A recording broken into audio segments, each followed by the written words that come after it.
alam niyo po, ang gagaling po talaga nila. Tsaka nagbe-blend po talaga. Galing. Oo. At saka alam mo yung mga itsura nyo, mukha na kayo mga artista agad-agad. Tsaka at home na talaga sila dito.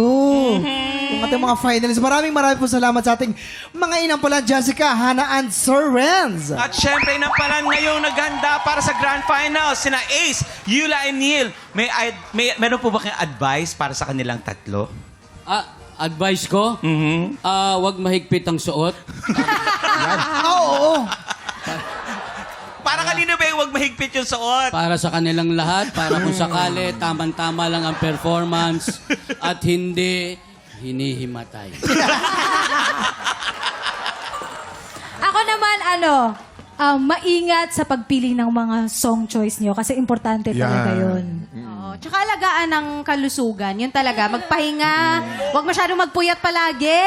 Alam kong kailangan rumakit, pero pahinga minsan. Hindi, pero syempre, dahil pinaghahandaan namin ang Encantadia Chronicles, hanggang gabi-gabi po yan.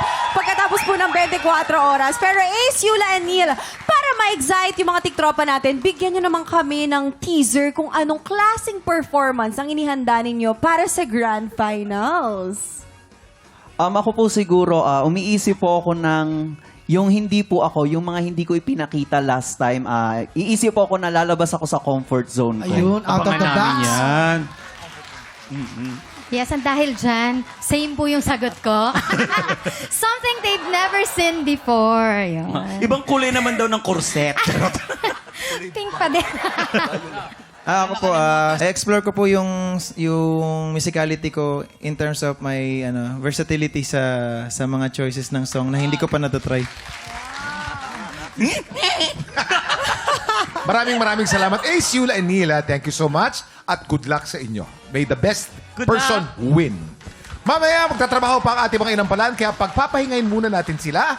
Pero tutok lang mga tiktropa dahil marami pa tayong paandar at pa-blessings sa pagbabalik ng TikTok Live!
Tiktropa, pinanood mo hanggang sa dulo itong video na to? Very good ka! For more happy time, watch more TikTok Lock videos on our official social media pages and subscribe to GMA Network official YouTube channel.